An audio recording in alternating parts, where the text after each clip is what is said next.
Hello everyone, it's Toki here. Now my last video was Prot Warrior PvP, and it was just some video of me doing Battleground as a Prot Warrior. And in this video I'm going to go a little bit more in depth.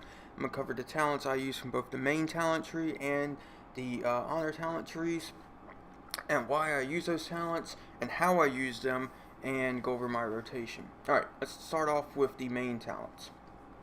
One thing I want to say that why I think Prot Warriors work in PvP, particularly Battlegrounds, is that we don't have to choose between mobility or crowd control like Fury and Arms do. Why? Because for Prot Warriors, double time is baseline. You have 2 charges of intercept and they're on 15 seconds, whereas if you go double time as Arms of Fury, charge is on a 17-second cooldown. And also intercept helps you peel for healers, since you can intercept them if they're getting in trouble and reduce damage that they take. So overall, that's an advantage Prot Warriors have. Now for Battlegrounds, I suggest you're using Shockwave or Warbringer, since both those affect more targets, and for my personal playstyle I like to go with Shockwave. Just play with both talents and go whichever suits your playstyle. I don't think Stormbolt works really that good because it only hits and stuns one target, whereas Warbringer and Shockwave stun more targets. So let's go whichever fits your playstyle. Next up on the next row of talents,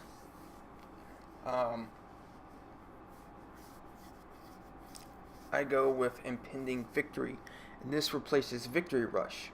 Now I can see the appeal to Safeguard, but the reason why I don't take Safeguard is because tanks take increased damage in instance PvP, and Safeguard, when you use Intercept on a friendly target, 30% of their damage that they will take is transferred to you. So, and with the increased damage, I think it's like maybe 15-20%.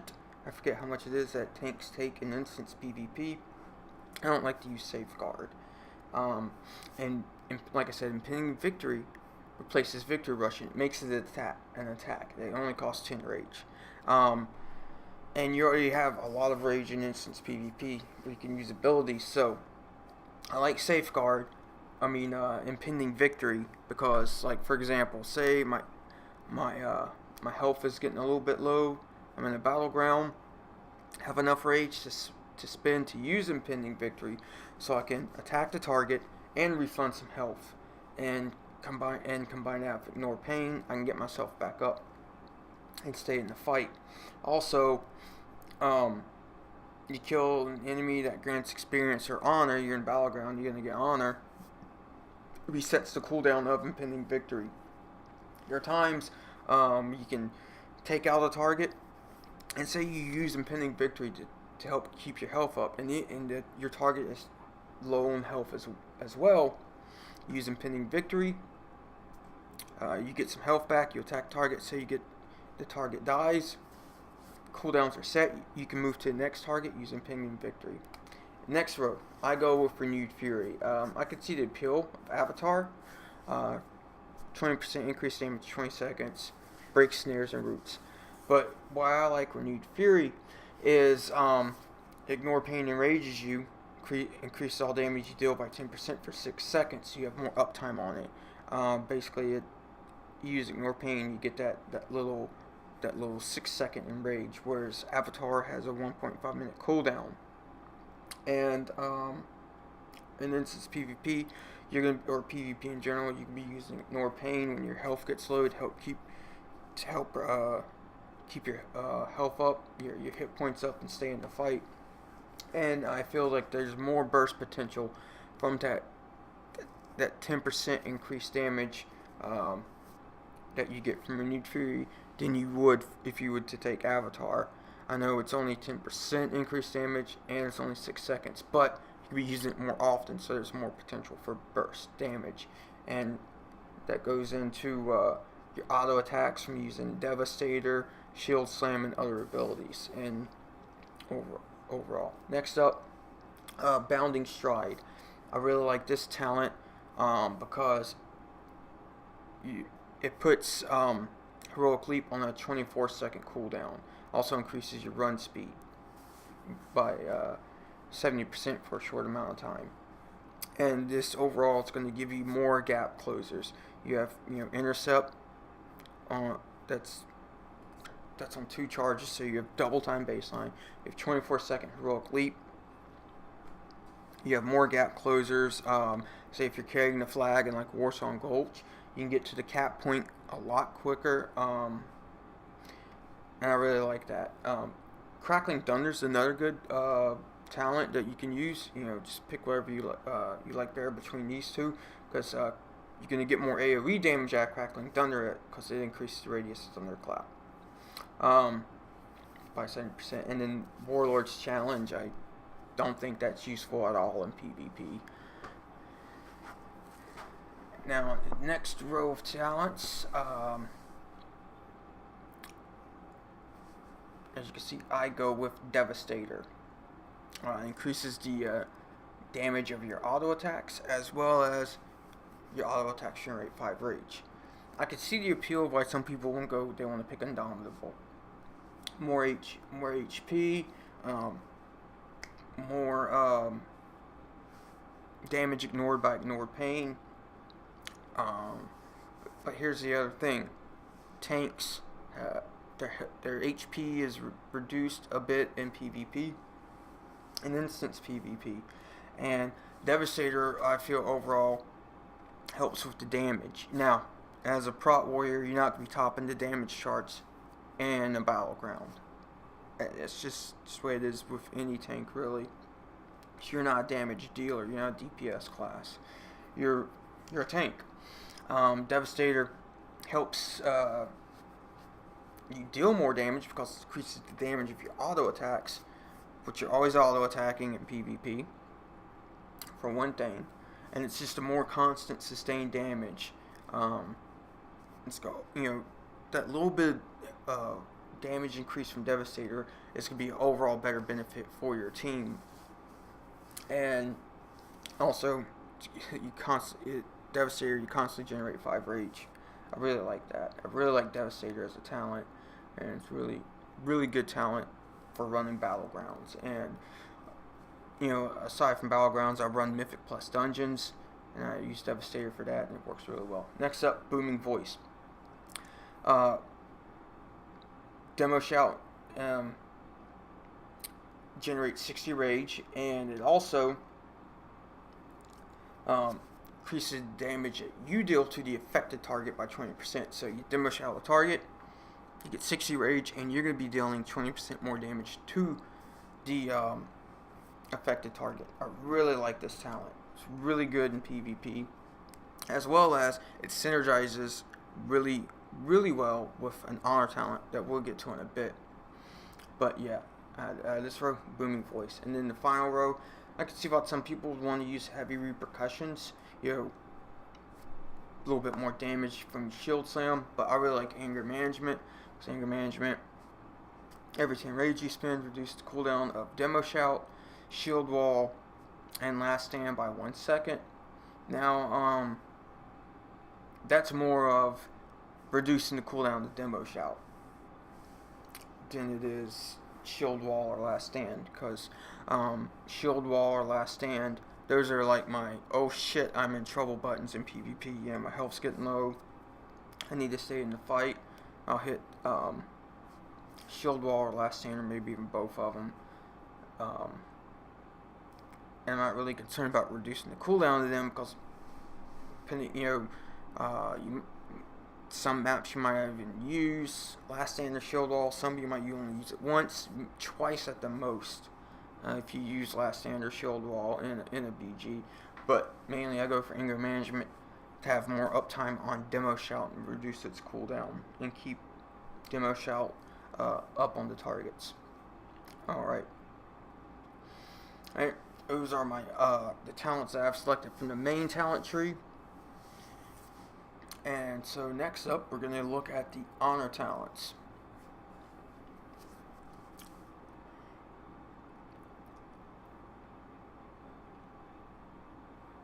And like I said,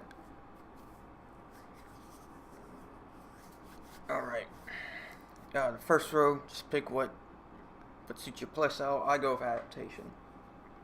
Alright, next row of honor talents, I go for Presser. I really enjoy this talent in PvP. It replaces taunt when you're in instance PvP or world PvP.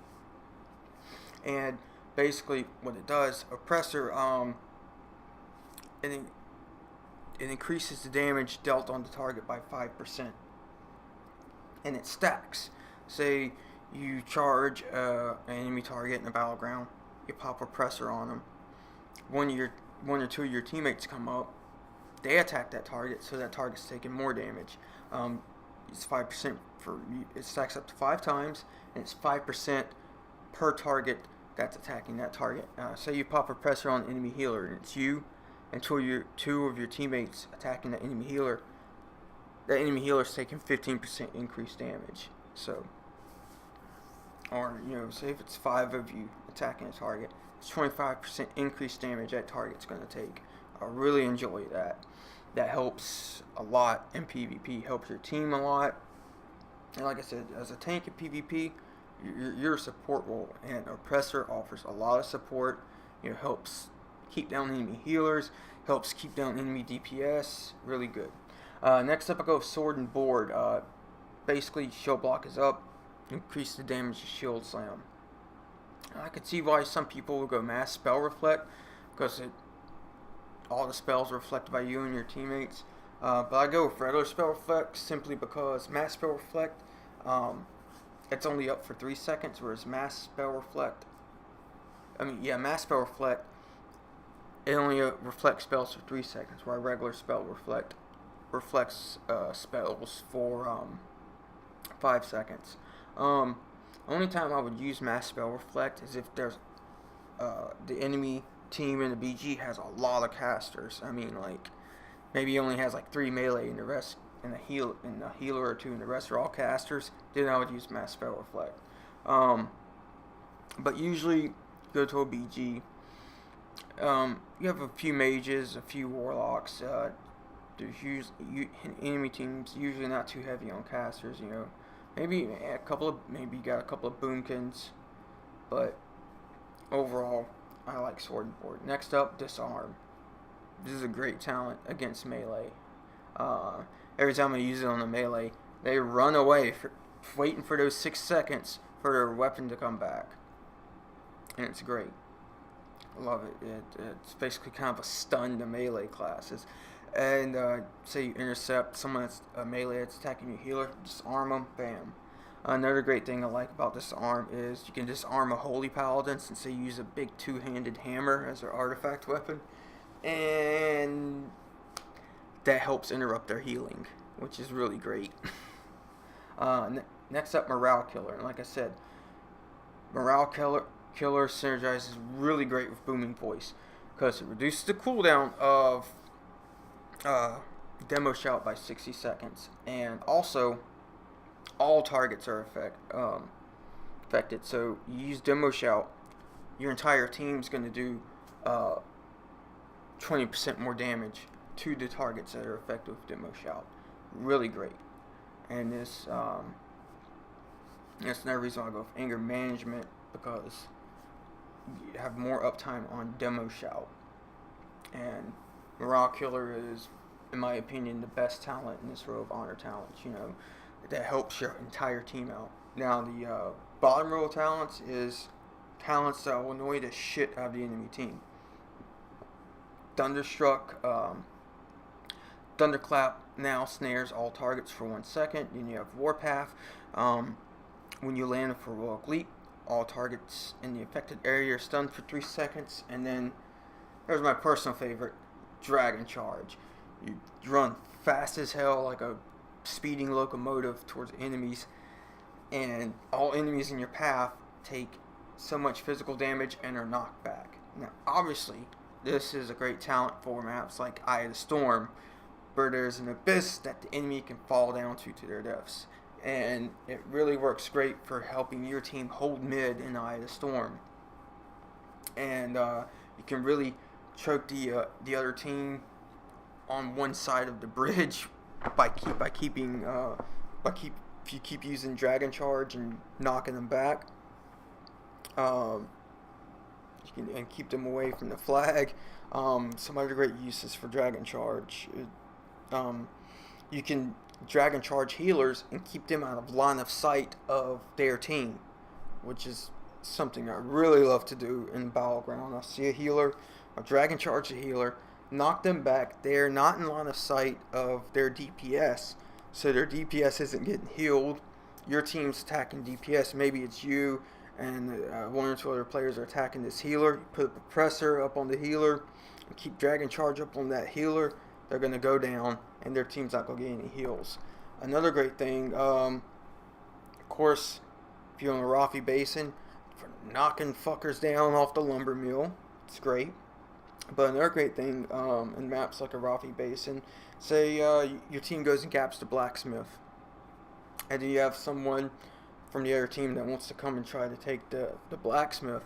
You Dragon Charge them away from the flag, so that helps keep them away from the flag, and they're going to land either at the bridge, one of the two bridges, depending on the direction of where you Dragon Charge them from.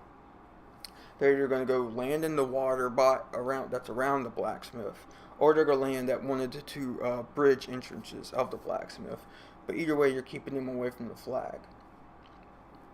And it's a really great tool to keep enemies off of nodes. You know, say even the Battle of Gilneas, you have the waterworks, enemy coming in to try to take the waterworks, Dragon Charge them, you knock them back, they're knocked off onto the road, away from the flag. It works really great. And another thing, sometimes, and Dragon Charge only has a 20-second cooldown, so sometimes you can juggle people with it like you would in a fighting game like Street Fighter or Mortal Kombat, and that's a lot of fun, especially if it's a Mistweaver Monk healer. You can, like when they do the little slip away deal, whatever that move is called, you can Dragon Charge them and interrupts them and knocks them in the air, so you can juggle them with it like you're playing like Mortal Kombat or Street Fighter or something. A lot of fun. Alright, next up we could go over rotation. I'm here at the PvP training dummy in Ogrimmar, so that way all my honor talents are activated. You charge in, hit them with Thunderclap, shield block, shield slam, revenge, have demo shout up on the target. The thing is with Prot, it's not really like a rotation, say if you're going through your arms. It's more of using your abilities on cooldown, always keeping certain things up on the target. You always want to use Thunderclap when it's not on cooldown, because it does damage and it slows the enemy. You always want to keep Oppressor up when not on cooldown, because target takes increased damage. You always want to use Demo Shout when not on cooldown, so that way the enemy's doing less damage to you and your team. And that's pretty much it. You get low on health, you want to pop Ignore Pain. You have 10 rage to spend your low on health and you still want to attack. Use Impending Victory.